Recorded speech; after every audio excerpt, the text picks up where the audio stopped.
Tyre बनाएको आधी घन्टा भइसक्छ कि पक्रेको यति धेरै गाह्रो भइरहेछ हामीलाई राइडिङ गर्नु गाह्रो छ गर्लफ्रेन्ड घुमाउने लायकको रहेछ भनौँ न चारैपट्टि फुलै फुल होइन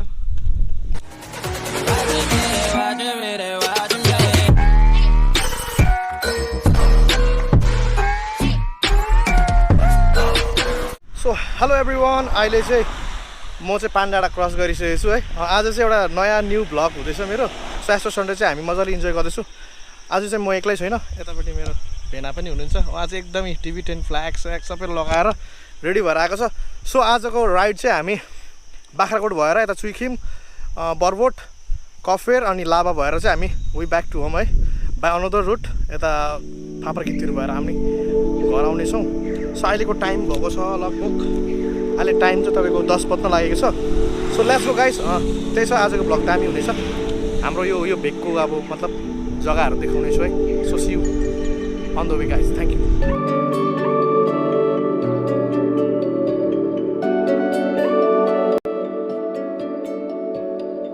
मोबिल एक्सन गर्दैछु सो गरम चाहिँ बडै हेभी लागिरहेको छ यो कोट लागेकोले झन् राइडिङ ज्याकेट लागेकोले झन् यस्तो साह्रो पाइरहेको छ नि अब उँभो लाभातिर चाहिँ त्यसै होला होप्सो साथीहरू पनि आउँछु भनेर हामीलाई भनेको तर आउनु सकेन केटाहरू सायद थाहा भएन किन नआएको सो नेक्स्ट टाइम जान्छु भने कतिजनाले चाहिँ अहिले चाहिँ हामी दुईजना मात्रै छौँ अब यो भेकपट्टि म कहिले बरबोटसम्म मात्रै गएको कि कहिले कफेर भन्ने जग्गा त सुनेको मात्रै कहिले गएको छैन लाइफमा धेरै जग्गा घुमिसक्यो तर कफेर कहिले गएको छैन आज कफेर घुम्ने हो हेरौँ तपाईँ त गएको नि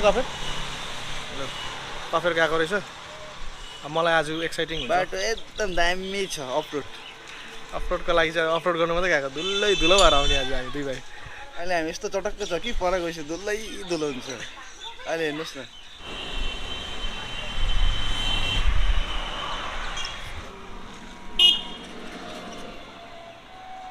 सो हामी चाहिँ अब यहाँनिर लामा होटल आएको छौँ अब यहाँ खानापिना चाहिँ यहाँ खाने हामी खाना भन्दा पनि बिहानको नास्ता अलमोस्ट टाइम त अब 12 बज्न लागेको छ केही छैन भेना यता हुनुहुन्छ वान एन्ड अन्ली जेन्युन उहाँ चाहिँ एक्सपोर्ट राइडर भेनाको चाहिँ यहाँनिर अब मसँग चाहिँ टुर हिँड्ने चाहिँ पुरा इच्छा थियो र कहिलेदेखि भनिरहेको छ आज चाहिँ जुर्यो है सो आज राम्रो दिन पनि हो भनौँ एस्टर सन्डे सो त्यही हो एक्साइटेड छु अनि भेनालाई कस्तो के छ भन्नुहोस् न एकदम ह्याप्पी अरू के अब मजा आइरहेको छ यो राइडको लागि चाहिँ के कस्तो अब यो त अहिले त नर्मलै छ अब जुन खास बाटो चाहिँ आएको छैन त्यति बेला चाहिँ मजा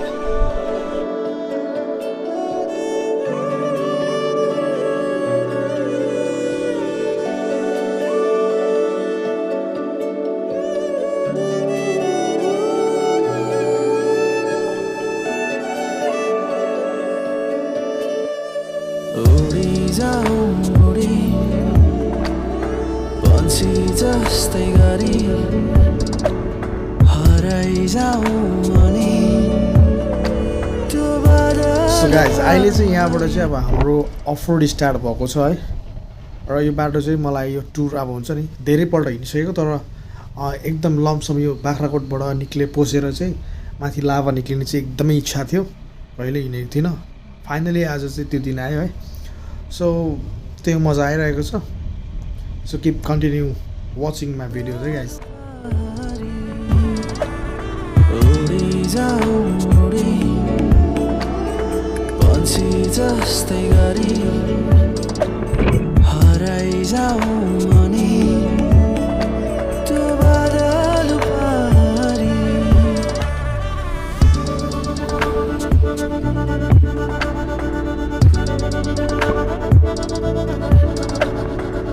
गाइस धुलो भइरहेको अवस्था होइन मजा आइरहेको छ यस राइड गर्नु चाहिँ अब चाहिँ हामी चुइखिम पुग्नु आँटेको छौँ है बाख्राकोटबाट हामी चाहिँ निकै माथि आइसकेको छौँ बाटो एकदमै कन्डिसन खराब छ है ला मेरो भेनाको बाइक ओ माई गड भेनाको बाइकको पछाडिको टायर चाहिँ पम्चर भएछ है ला काटी पसेछ जस्तो लाग्यो मलाई ओके र हेरौँ यति के भएको छ है गाइस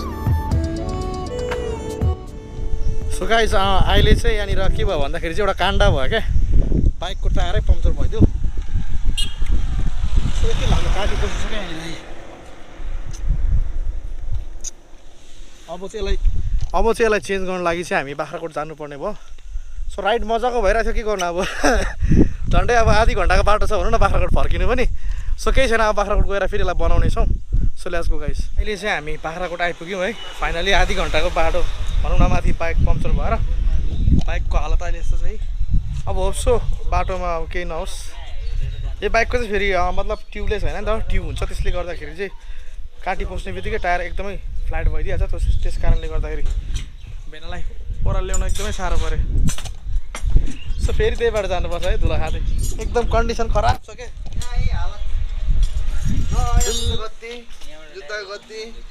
हरेस। एडभेन्चर त्यसको एडभेन्चर है, बाइकले दुःख दिए नि हौ, गाह्रो छ मजा गर्नु गएको रे, राइडिङ गर्नु गाह्रो छ। यहाँ मेरो न्यू सब्सक्राइबर दादाको नाम प्रणव प्रधान दा। यो जग्गामा चाहिँ म सानोमा यो जग्गामा बसेर पढेको है, हुर्केको पनि यतै हो। सानोमा 2-3 साल बसेँ म। बाख्राकोटको अहिले यसलाई के भन्छ, कोइला कम्पनी भन्छ है, टप लाइन कोइला कम्पनी अलिक माथि हो। सो त्यही हो, गरममा बाइकको टायरले धोका दिएको अवस्था। अब बिस्तारै बिस्तारै जाने हो। काटी निकालेर चाहिँ राम्रै गर्नुभएको छ। धन्न काँटी निकालेर चाहिँ राम्रै गरेँ भन्नुहुँदैछ। काँटी चाहिँ मैले निकाल्नु लाग्थ्यो त्यहाँनिर। धन्न त्यहाँनिर लेबरहरू थिएछ होइन, लेबरहरूलाई चाहिँ अन्त त्यो मार्तोलहरूले निकालिदिनु भयो, हेल्प गरेँ। Thank you very much.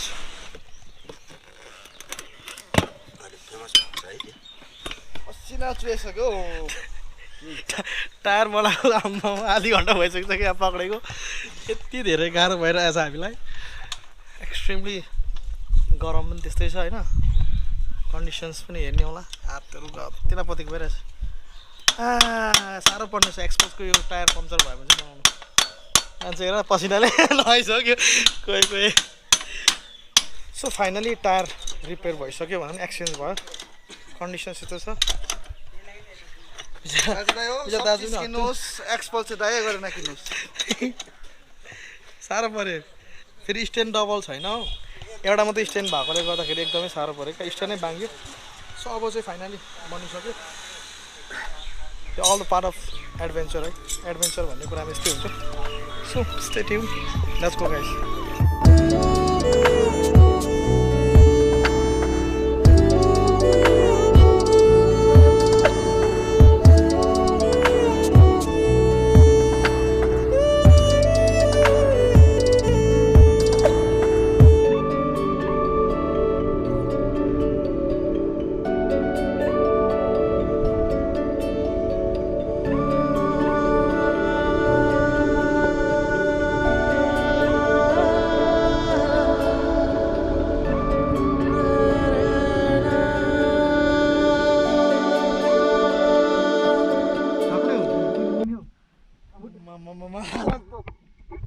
So guys finally हामी चाहिँ अहिले लगभग कति 2-2:30 हुन लाग्यो।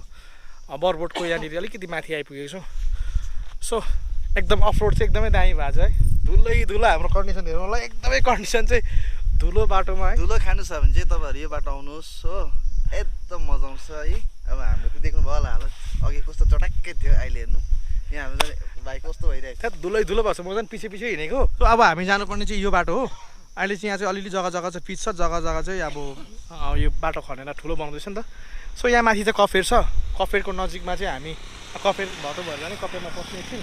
त्यहाँबाट यो पारी दिँदै गरेको पुबुङ यता यो नम्बोङ के भनेर यो माङजिङहरू देख्दैछ है। हामी चाहिँ यो डाँडादेखिको चाहिँ 2टा डाँडा पल्लोपट्टिबाट आएको। अब हामी यस्तो लाभा भएर जाने, लगभग घर पुग्दाखेरि चाहिँ रात पर्ने रहेछ है भेना।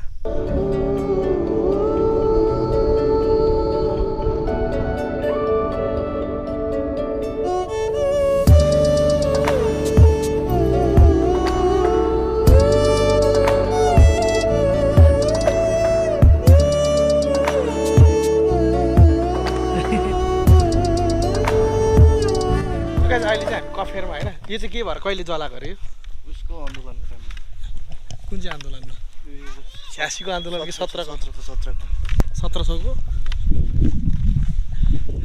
तपाईँको यो चस्मा लाउँदै थियो त हामी त सेम विनोद साथी छ देख्दो रहेछ। विनोद साथी यता आएर तिम्रो साथी, तिम्रो दाजु सेम यहाँ छ है। मेरो एकजना विनोद भइसक्यो। सो अहिले चाहिँ म फर्स्ट टाइम आएको कफेर चाहिँ, नाम त धेरैपल्ट सुनेको तर यो बाटो कहिले आएको थिइनँ कि। So it's the first time for am visiting here. अनि जे होस् वेदर चाहिँ एकदमै दामी रहेछ। जस्ट गर्लफ्रेन्ड घुमाउने लायकको रहेछ भनौँ न चारैपट्टि फुलै फुल होइन सो त्यही हो यहाँ चाहिँ टुरिस्टको लागि चाहिँ मतलब होमस्टेहरू भयो होइन लजहरू चाहिँ धेरै रहेछ so as you can see सबै लजहरू रहेछ यहाँ चाहिँ फोटो चाहिँ खिचेर परतिर रहेछ सो अब यहाँ एकछिन बस्ने हो वेदर चाहिँ एकदम यहाँबाट फगी ज्यादा लागेकोले गर्दा चाहिँ यता वरिपरि केही देखेको छैन के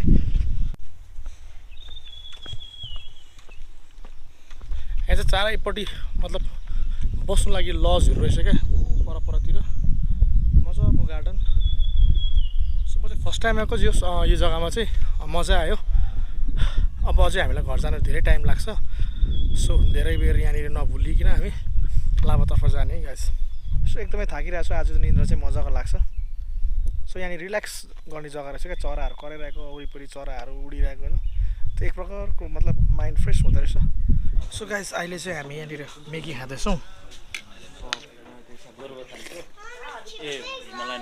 अलमोस्ट फिनिस बेनाले पनि खाइरहेछ यता दादाको नाम चाहिँ गणेश उहाँ पनि यतैको हुनुहुँदो रहेछ सो यहाँ बेना र उहाँ चाहिँ अब मेरो भाइ एउटै गाउँको यहाँ उहाँ चाहिँ उहाँको गेस्टहरू चाहिँ यता आउनुभएको रहेछ मोमो खाइरहनु भएको छ सो त्यही हो अब हामी यहाँ छिटो गरेर चाहिँ घर जाने पानी पर्नु आँटेको छ सो बाटोमा पानी नभेटोस् फिङ्गर क्रस है 15 minutes later.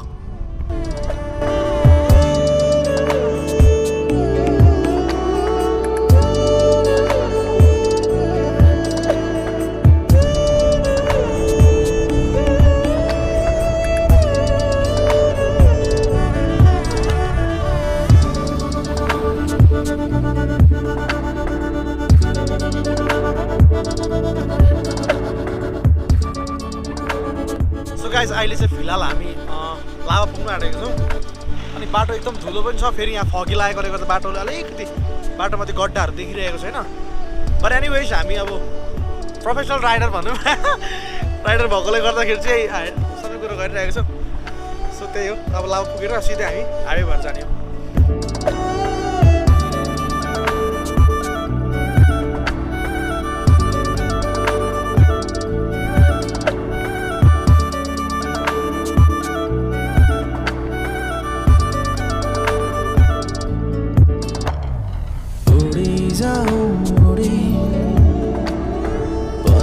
जस्तै गरी हराइजाउँ अनि त्यो बादल पारी उडिजाउँ उडी पन्छी जस्तै गरी